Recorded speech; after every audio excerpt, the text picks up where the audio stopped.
Good morning বন্ধুরা। সকাল 7:30টার সময় ঘুম থেকে উঠেছি।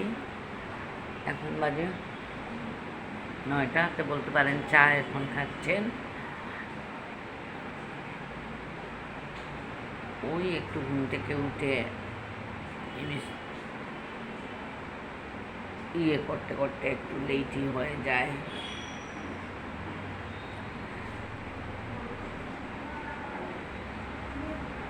ওইভাবে চলছে আজকের দিনটা।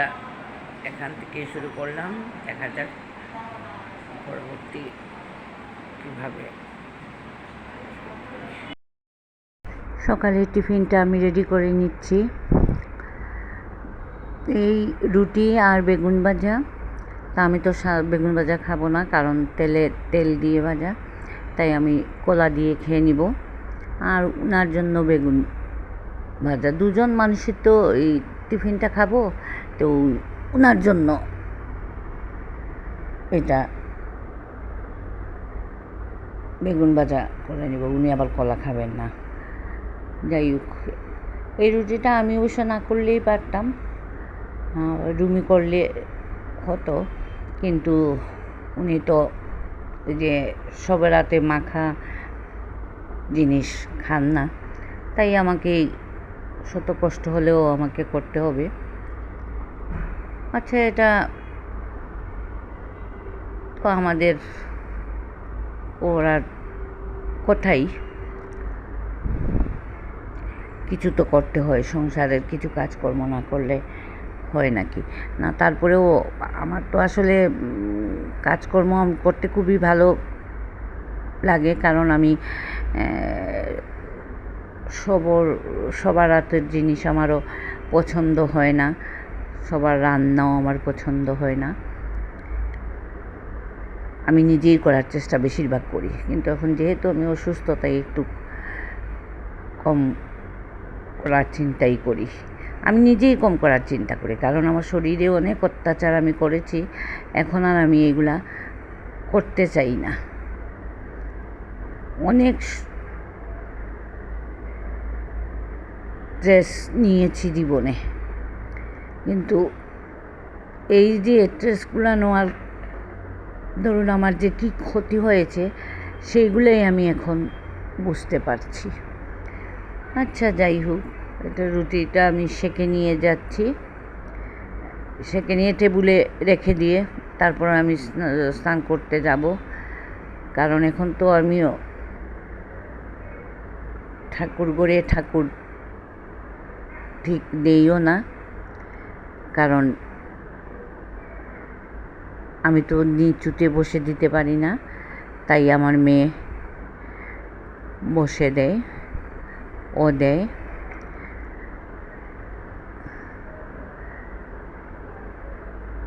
আমি আসলে অতটুকু কল্পনা করতে পারি না ও যতটুকু কাজ করে। ও ততটা স্বাভাবিক না, তারপরে একটু অস্বাভাবিক, তারপরেও যে সে স্বাভাবিক মানুষের মতোই, মানে একটা স্বাভাবিক মেয়েই এইগুলা এরকম করবে না। ও যেভাবে সুন্দর গুছিয়ে গাছিয়ে করে, আমি দেই করো, করতে করতে সব কিছু শিখবে। মেয়েদেরকে কাজ না করালে কোনো কিছুই শিখবে না।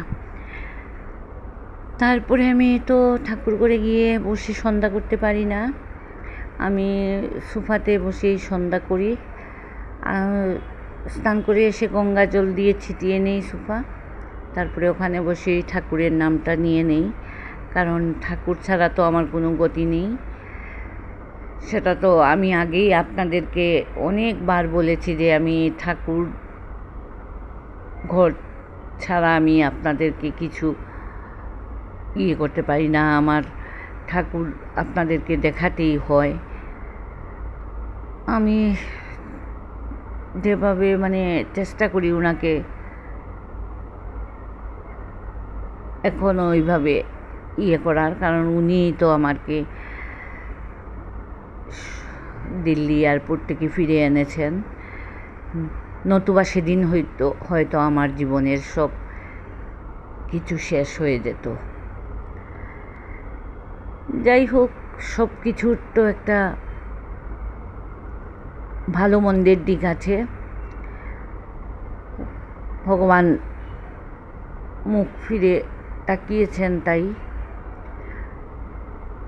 এদিকে মেয়ের সাথে কথা বলতেছি, কি একটু ওই ঠাকুর ঘরে কি একটা কী করেছে একটু 19-20, তাই আমি বলতেছি যে আমি তোদেরকে বলে দিই, তারপরেও তোরা এরকম করিস।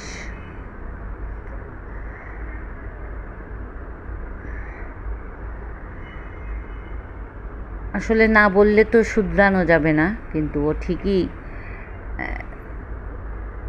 সুন্দর সুষ্ঠুভাবে ও কাজ করে।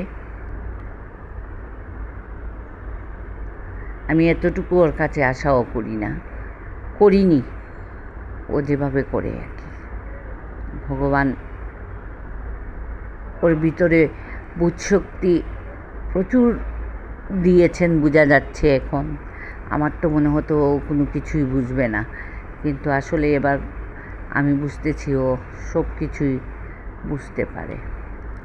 এদিকে এটাকে আসলে আমাদের সিলেটের ভাষায় বলে পালই শাক, আর বাইরা ডিস্ট্রিক্টের ভাষায় বলে এটাকে ঠেকি শাক। তো ওই শাকটা আসলে কাটল বিচি দিয়ে রান্না করলে খেতে খুব স্বাদ হয়। আমি রুমিকে বললাম যে ওই শাকটা রেঁধে নে,